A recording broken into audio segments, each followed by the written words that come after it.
안녕하세요. 크리스천 영상학교를 운영하는 심목사입니다. 오늘은 자녀가 아니라 괴물로 키우는 한국의 부모들이라는 점을 한번 생각해 볼게요. 최근 서초구에 있는 어느 초등학교에서 교사가 극단적인 선택을 하면서 세간에 엄청난 파문을 일으켰습니다. 이 교사의 가장 큰 고민은 학생이나 업무가 아니라 학부모였기 때문이죠. 학부모들의 갑질을 놀라는 어디 오늘 얘기는 아니지만 특히 강남에서는 타지역 출신자들을 학업자로 하대하는 경향이 노골적이라 화를 더 키웠다고 합니다. 그러면서 자연스럽게 TV 인기 프로그램에 등장하는 금쪽이는 부모에게 금이 오게 하며 키우지만 그런 학교 교사나 친구들을 비롯한 다른 사람들에게는 아나모인으로 제멋대로 구는 어린이를 비유하는 말입니다. 이 금쪽이 상담을 하는 모 강사에게 불똥이 튀었습니다. 그 강사는 절대로 매를 들어 훈육하는 것을 금기시하고 있게 말이죠. 그래서 이 프로그램을 즐겨 듣는 학부모들은 자식들의 가정교육을 달짝지근한 격려와 위로를 하는 것으로 그렇게 키우고 있어요. 최근에 제 영상학교에 대인 기피증과 우울증을 가진 아이를 둔 부모가 찾아왔습니다.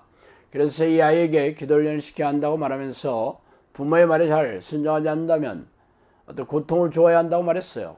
그러자 이 부모는 이 강사의 훈육 방식을 말하면서 절대로 아이에게 매를 드는 것은 안 된다고 말했습니다. 물론 어떠한 경우라도 아이를 체벌하는 것은 법으로도 금지하고 있어요. 그래서 말인데 괴물로 자라난 아이를 국가가 책임집니까? 아니면 TV의 강사가 책임집니까? 교사가 책임집니까? 그 책임은 고스란히 부모가 짊어져야 할 고통의 몫이 아니에요? 그래서 오늘은 그 얘기를 하고 싶습니다.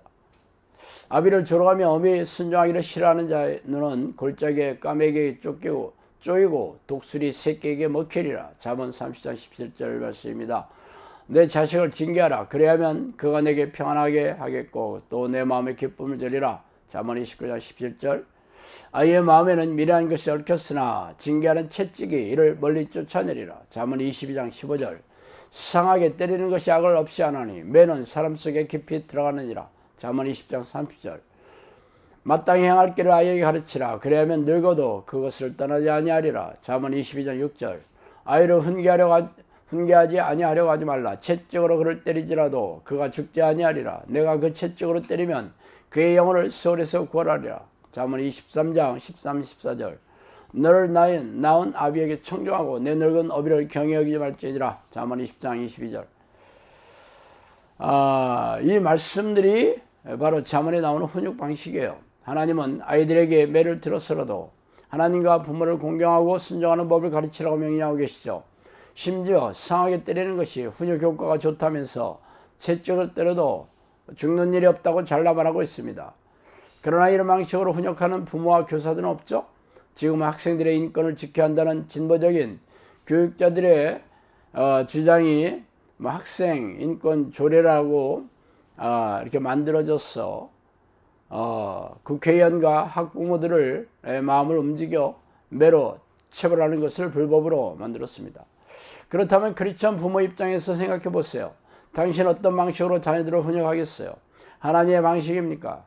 아니면 세상의 방식입니까? 성경에서는 매를 때려서라도 하나님을 경외하고 부모에게 순종하는 자녀를 만들라는 의도가 무엇입니까? 아이들의 머리에는 미련한 것이 얽혀있다는 성경 말씀을 상기해 보세요.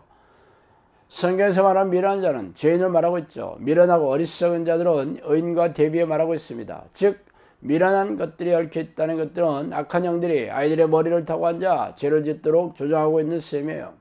그래서 아이들에게 고통을 주었어라도 죄와 싸우도록 훈육시키라는 의미죠. 물론 매를 드는 게 최상의 훈육 방식인가에 대해서는 여러 주장이 있을 법합니다. 그렇다면 아이들에게 고통을 주는 것은 외출금지, 용돈금지, 게임금지 등의 방식들도 있죠. 그러나 이런 방식은 부작용과 후유증이 크고 오랜 시간 부모와 자식 간의 갈등과 긴장 상태를 유지하게 됩니다. 그래서 가장 쉽고 효과가 좋은 훈육 방식이 매를 드는 것이에요.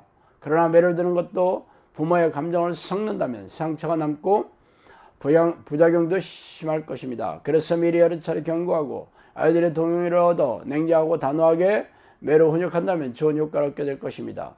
그래서 성경에는 매를 들어 불순종한 아이들을 훈육하라고 여러 차례 권면하고 있습니다.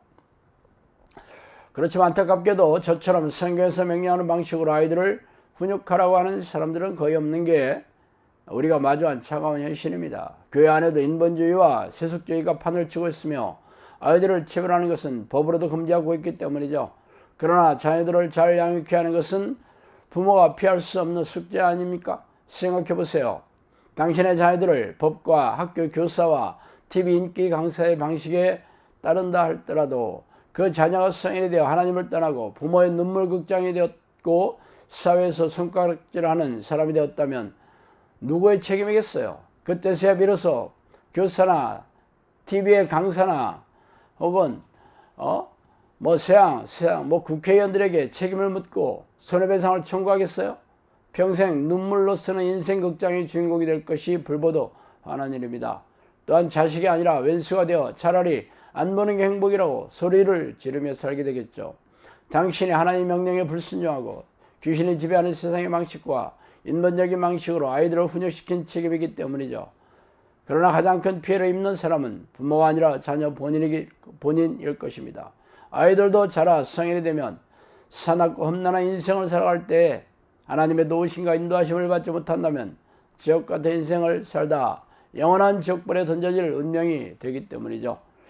부모가 자녀를 가정에서 훈육과 학교에서 교사가 인성교육을 잘못시킨 결과가 귀신이 조종하고 지배하는 괴물이 되어 자신을 괴롭히고 다른 사람들을 고통스럽게 하며 살아가게 하게 말이죠.